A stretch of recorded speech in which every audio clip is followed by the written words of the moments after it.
চরিত্র ভগবানকে সেবা করি। আর যাদের চরিত্র যাদের স্বভাব এমন হয়, ভগবান বলছে সে যদি আমার ডাকতে কোনোদিন না পারে, আমি নিজে থেকে তার দরজায় গিয়ে দাঁড়িয়ে থাকি। তাই তো ভগবান কৃষ্ণ রাজস্বয় যজ্ঞে সমাজকে শিক্ষা দেওয়ার জন্য পা ধোয়ার ব্যবস্থা করেছেন। তো আজকে শুধু পা ধোয়ানো না, কৃষ্ণ আরো একটা কাজ করছিল যজ্ঞে। যত যত ভক্ত প্রসাদ পাচ্ছিল, কৃষ্ণ ওই এঁঠো পাতাগুলো নর্দমায় ফেলছে। শুধু নর্দমায় ফেললো না, আরো একটা কাজ করছে ওর ভিতরে। ওই এঁঠো পাতাগুলো যখন ফেলতে যাচ্ছে না, আড়ালে সেখানে কেউ নেই, আর ভক্তরা যারা আমরা প্রসাদ পাই, ওই পাতাতে এঁঠো লেগে থাকে না, কৃষ্ণ আড়ালে গিয়ে ওই এঁঠোগুলো নিয়ে আজকে সারা গায়ে মাখছে। যুধিষ্ঠির মহারাজ দেখে বলছে দূর থেকে, কৃষ্ণ এটা তুই কি করছিস? কে নিচু জাত কে উঁচু জাত তাদের পা ধোয়াচ্ছিস, এটা মেনে নেওয়া যায়। ওদের এঁঠো পাতাগুলো নর্দমায় ফেলছিস, মেনে নেওয়া যায়। কিন্তু কৃষ্ণ ওদের এঁঠোগুলো তুই গায়ে মাখছিস কেন? ভগবান মৃদু হেসে বললেন, দাদা গো, এই জগতে সবাই পাপ করে, আর সবার বিচার আমি ভগবান করি। দাদা সবাই পাপী, আর কৃষ্ণ কি বলছে জানো? দাদা আমি দাদা আমি হলাম মহাপাপী, তাই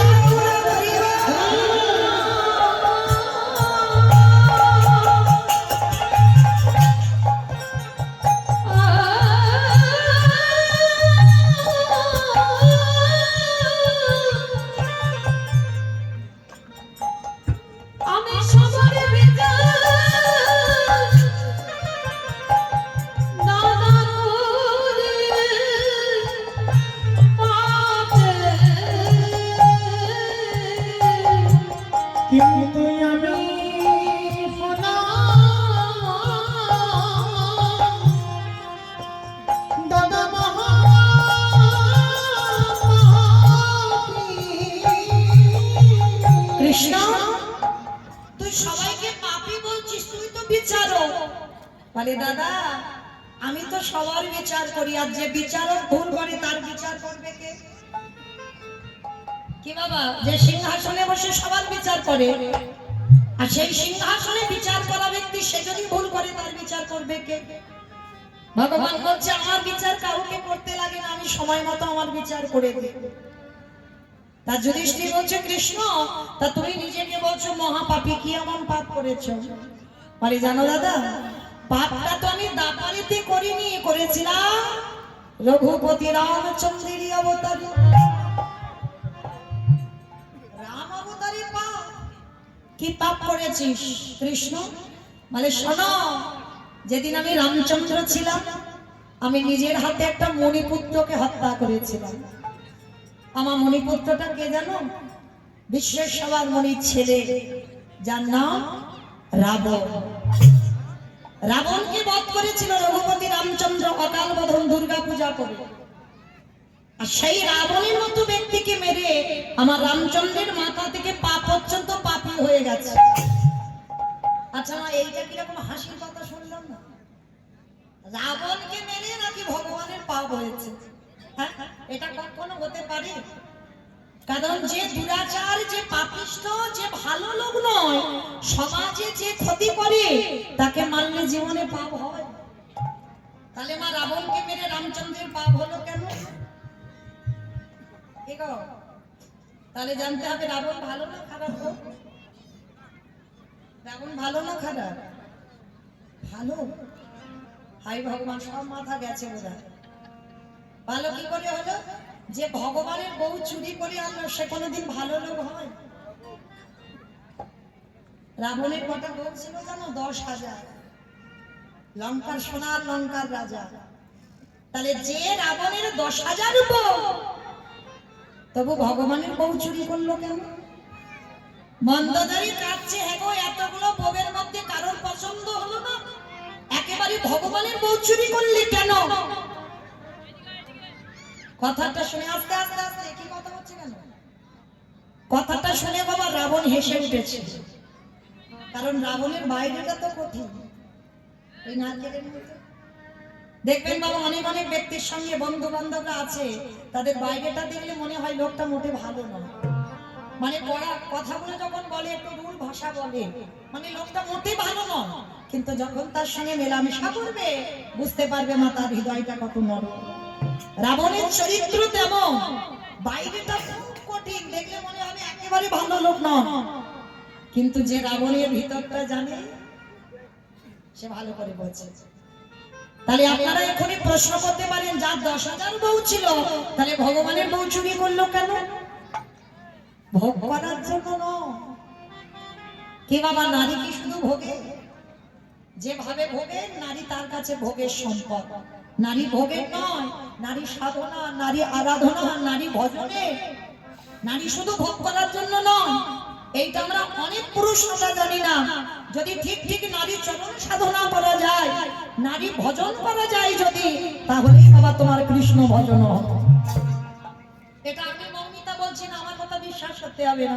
শাস্ত্রের দিকে তাকিয়ে দেখেন, ওই চণ্ডী ঠাকুরের রামের চরণ ভজন করে পেয়ে গেল গোবিন্দ সজন। বিল্লমঙ্গল একজন পতিতা নারীর চরণ ভজন করে চিন্তামণি, ওই চিন্তা প্রাণ চিন্তা জীবনে চিন্তা। বাবা শ্রাদ্ধে বসেছে, তবু সে চিন্তামণির মুখ ভেসে উঠছে, মানে চিন্তামণি তার ধ্যান নেন একজন বারবণিতা, একজন পতিতা নারী, আর তার চরণ ভজন করে বিল্লমঙ্গল পেয়ে গেল গোবিন্দ সজন। জয়দেব গোস্বামী মা পদ্মাবতীর চরণ সাধনা করে পেয়ে গেল আমার রাধা মাধবের চরণ। তাহলে নারীর কাছে যে যাবে, আগে ভজন করতে শেখো, তারপরে তো তোমার সাধনা হবে। হ্যাঁ, সাধন ঘরে যেতে হবে তো। তাহলে মায়েরা, আজকে নারী সাধনা রাবণ চুরি করলো কেন? একেবারে সোজা ভাষায় বোঝাই। ও মায়েরা, সিনেমা টিনেমা দেখো? আচ্ছা সিনেমা বাদ দাও, সিরিয়াল দেখো? এদিকে হয় না, এদিকে সিরিয়াল হয় না, আমার সিরিয়াল হয় না, হয় বেশ। আচ্ছা আমার সিরিয়াল মাঝে মাঝে দেখো তো, সব সময় না হোক। আচ্ছা সিরিয়াল যারা দেখো, শুধু কি নায়ক নায়িকা থাকলে আমার জমজমাট হবে? একটা ভিলেন খলনায়ক লাগবে, ওই মারামারি হবে, পেটাপেটি হবে, খুনোখুনি হবে, তবে তো সিরিয়ালটা জমে উঠবে। আচ্ছা বলো তো, ভিলেন যখন কিছুতে নায়ককে জব্দ করতে না পারে, অনেক রকম করে নায়ককে মারতে চাইছে, নায়ক মরে না, শেষে কি করে? হ্যাঁ দেখেছো, কত বছর নায়িকাকে চুরি করে। আর নায়িকাকে যদি একবার চুরি, শুধু চুরি করে না, জ্বালাবে, যন্ত্রণা দেবে, ব্যথা দেবে, বেদনা দেবে। কিংবা সিরিয়ালে হয়তো বন্দি করে রেখে দেবে, কত নির্যাতন করবে। আর নায়িকা কি করে? নায়কের নাম ধরে ধরে কাঁদে। তাহলে তত্ত্বের দিকে তাকিয়ে দেখেন, ওটা তো বাহ্যিক জগতের কথা বললাম, এবার তত্ত্বে গিয়ে দেখেন, রাম যদি নায়ক হয়, সীতা যদি নায়িকা হয়, রাবণ যদি ভিলেন হয়, বেটা যুদ্ধ করতে পারছে না তো রামকে, এইবারে নায়িকাকে চুরি করেছে। শুধু চুরি নয়, অশোক কাননে রেখে চেরিয়া বড় বড় পাথর নিয়ে মারছে সীতা।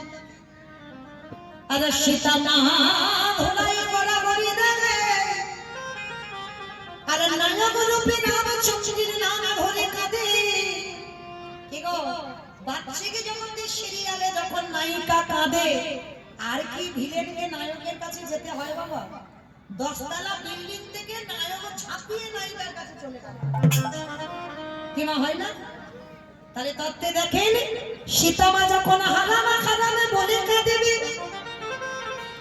নায়ক রূপে রামচন্দ্র আর কি থাকতে পারবে?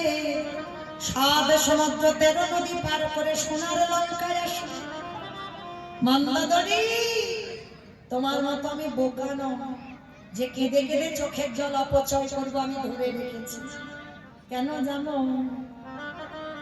যেদিনই আমার রাম আসবে সোনার লঙ্কায় সীতামাকে উদ্ধার করতে, কি গো, আর সেদিন যদি আমার রাজ্যে খরা দেখা দেয়, আমার খরা মানে কি গো?